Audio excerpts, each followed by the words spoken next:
Hello, Jassie. Today is indeed Monday.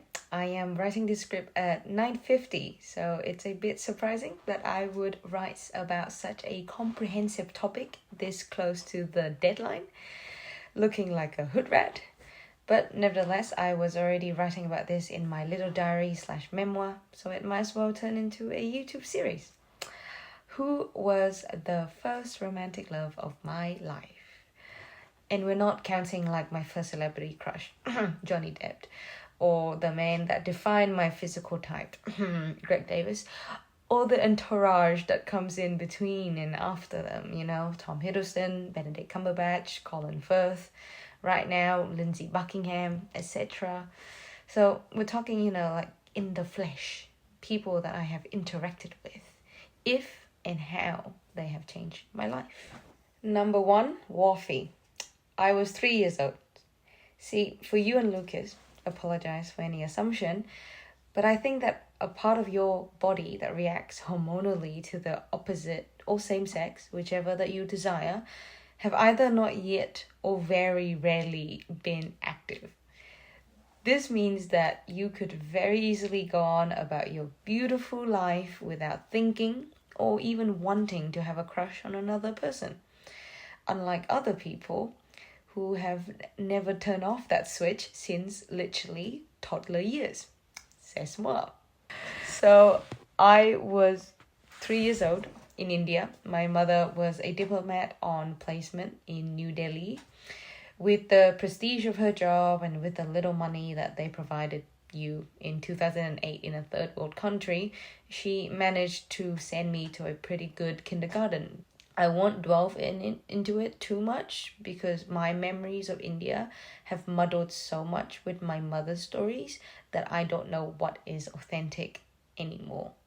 However, this is what I can tell you that was from my memory. On the first day, a boy named Sam pooped a whole turd next to the toy kitchen. And also on the first day, I spotted a beautiful, cute little kid named Woffy. Oh, the alarms went off in my head and my heart, Jazzy. He had blue eyes? Probably not, because he was Indian. But he had wavy, curly brown locks, and I guess pretty good genetics to be looking so damn cute at that age. Mom told me that he was a year younger than me. I will take her words for it. Let's see, what stories could I tell you to draw this video out? I don't know if I've already told you this story. I probably have. After a summer break, when we went back to school, Wolfie's parents decided to take some extra days off for holidays, and he was not due back for another week or so. I went crazy. I bawled my eyes out. Not like few tears. I was screaming and kicking and refusing to do anything until I was sure that Woffie was coming back to school.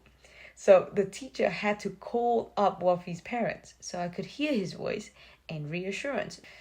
What can I really say? I have a obsessive streak since the beginning. And I always get what I want. The second story is that when you have a birthday in India, at least when I was, you actually give gifts, not receive them. So on the day of my birthday, I bought 20 boxes of colored pencils as my gifts to my schoolmates. The thing was, it was a mix of 10 boxes of cheap, less cool colored pencils and 10 boxes of nicer looking colored pencils. I was giving them out either randomly or by how much I liked them. But one thing for sure, I held onto the last nice looking box of colored pencils with my dear life. I was like, I am going to find Woffie and I'm going to give him this nice box of colored pencils. I'm telling you, I'm pretty sure it was an additional 45 minutes looking for this guy that I liked, just so I could give him a tiny bloody box. And my friend, that was young love. Joking aside though, was he my first love? I mean, we haven't even defined what love is, and I'm not planning to. But I don't think Woffie counts as love.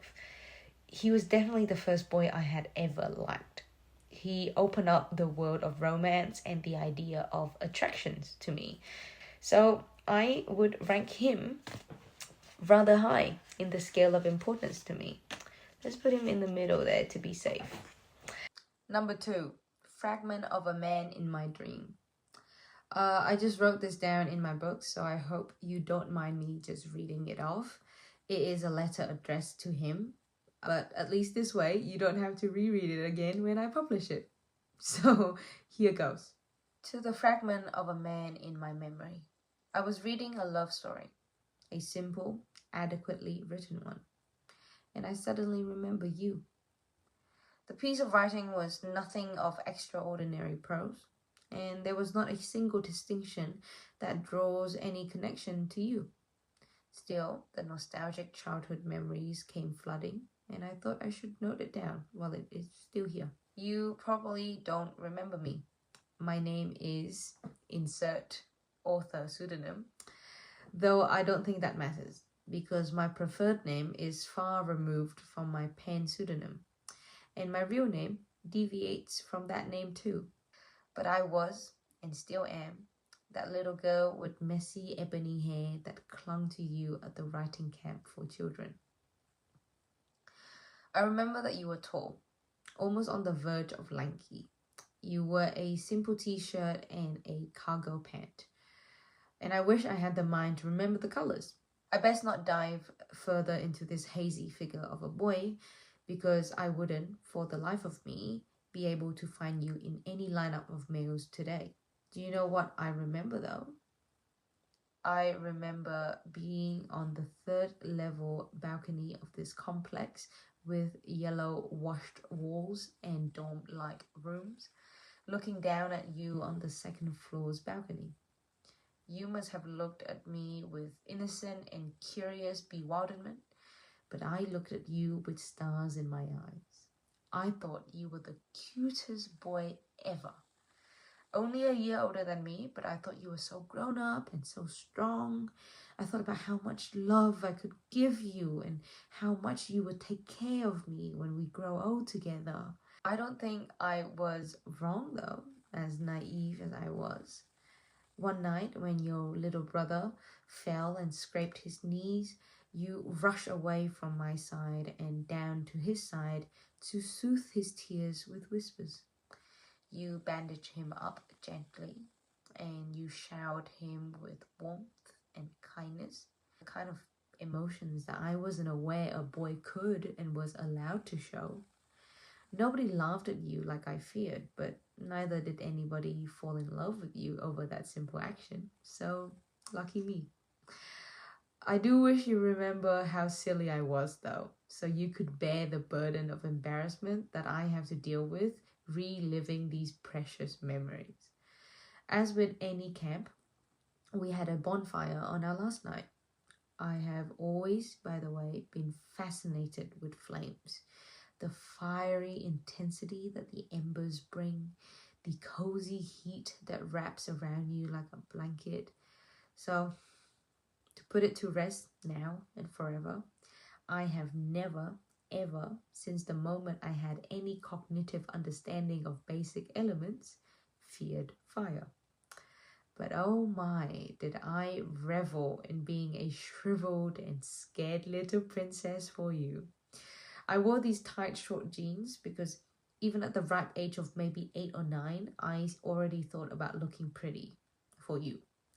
Of course, I ripped it within 5 minutes of running around like a madman, because what did you expect from a tomboy?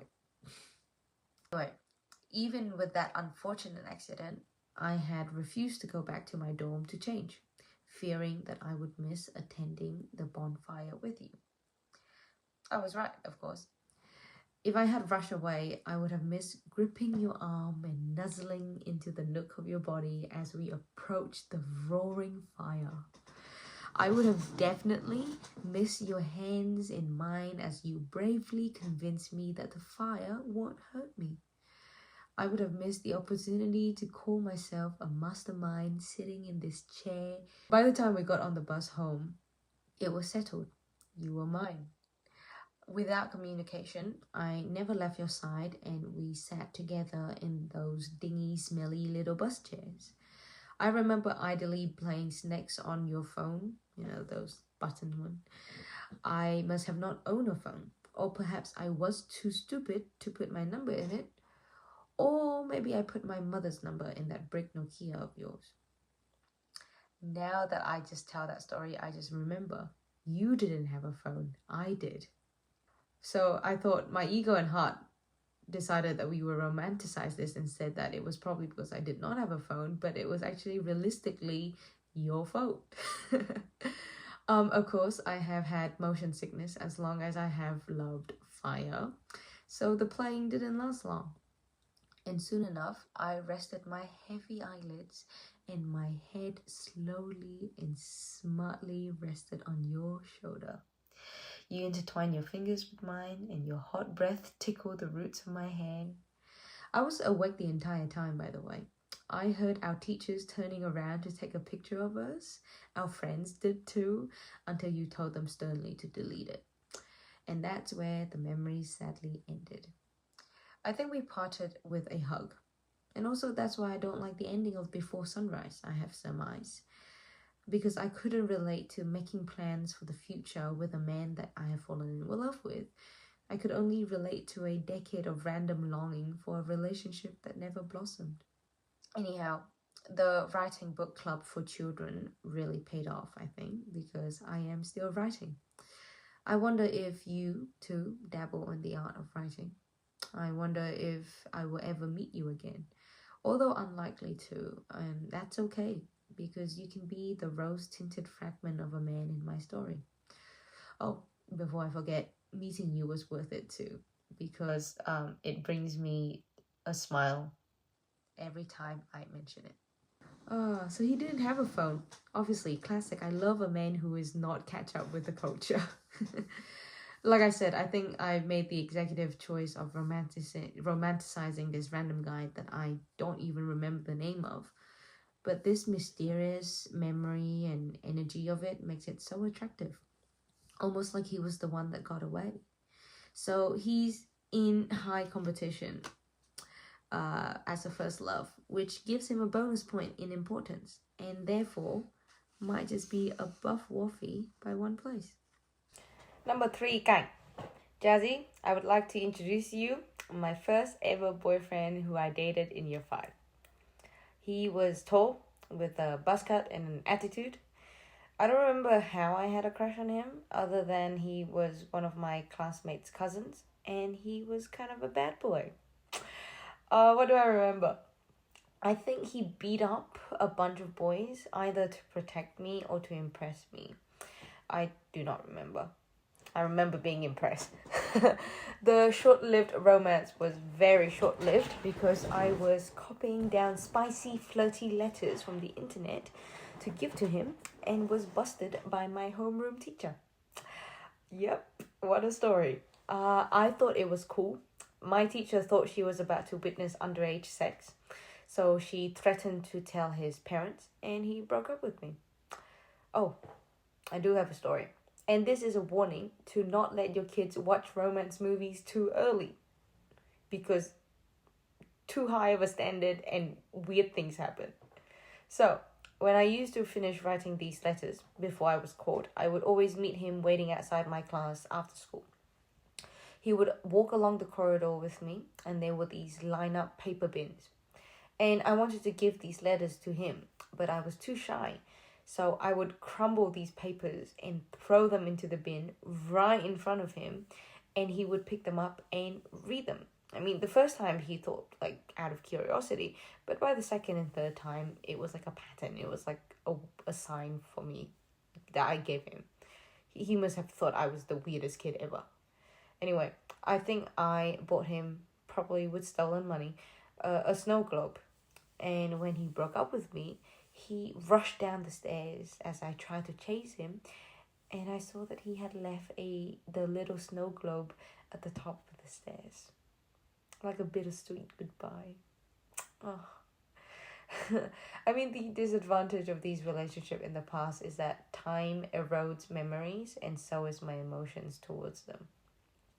Look, he was my first boyfriend, and that makes him pretty damn important. Even though now I look back with relatively no feelings, positive or negative. But I do remember the heartbreak leaving me in tears and great sadness, to the point that my mother had to move me to a semi-private school. Obviously, it was combining many other factors, like I was swearing and fighting and whatnot. But even if he wasn't a first love, despite me believing that I loved him then, he definitely was the first person to break my heart. So, in conclusion, despite all the romanticizing, historically, Cảnh has to come before Unknown Boy. Number 4, Fapsa. Okay, so this is the end of part 1. I really need to end it because it's getting too long, but I didn't really want to end it on a bad and heavy note. But I am also trying to do a theme, and this video is the Vietnamese theme, hence I have to mention him. I was actually in Australia at this point, in 2017, Kings Park, when I quote unquote fell in love with this man. This is an uncomfortable story. I was a very hormonal teenager, like 13 years old, and he was a 30 years old. He texted me on Facebook thinking it was my mother. When the misunderstanding was cleared up, we struck up a friendship. We would talk almost every night, and I'm glad I don't remember what it's about, but it was probably something that I thought was poetic and philosophical. At this point, I didn't know anything about sexual attraction. I knew about physical attraction, but this guy was like ugly as hell. Emotionally, though, I was attached to this grown-up who talked to me like I was an equal. And I mistaken that as a romantic interest. So I talked to my friends about confessing my feelings for this guy, and they said, go for it. So I told him, and he rejected me somewhat maturely and kindly, I guess. I was heartbroken, cried a bit, but didn't think much of it. Until I found out that he had been texting my mother all this time, and she was texting him so he could keep her in the loop about me. They were conspiring. Look, my mother still does it till this day. Going to people around me to persuade or influence me, or to keep an eye on me before going directly to me because she wants to avoid confrontations. I don't want to say I get it. I still don't like it, but I find it horribly annoying now. Back then, that was the first time. And that was the catalyst to the breakdown of our relationship. Our trust was broken almost beyond repair for a good 4 years. Every time we had an argument, it would always come back to that. I mean, as depressing as it is, I did remember during my emo phase, he texted me on Instagram asking why my photos were black and white. And I gave him some bullshitting gothic answers. Then I asked him what he was doing, and he said he was getting high, and he was talking about the weird stuff like drugs and mind-opening opportunities and blah, blah, blah. Even at the age of 14, maybe 15, dumb emo teenager me still thought, what a piece of undeveloped shit of a man to be talking to a minor about this. And so I just stopped talking to him. I'm pretty sure I unfriended him or even blocked him. In terms of my dislike for this man, he would have been ranked bottom. But in terms of his indirect significance to my life, big time. I have to put him above Cảnh because that was a major heartbreak compared to the last one. But he, to be honest, does not deserve to be above Unknown Boy. There you have it. The first volume of my series. I am going to finish the script anyway, or else I would lose interest. But stay tuned and check YouTube because I will be posting them every day until this Friday. I will see you on Friday, Jessie.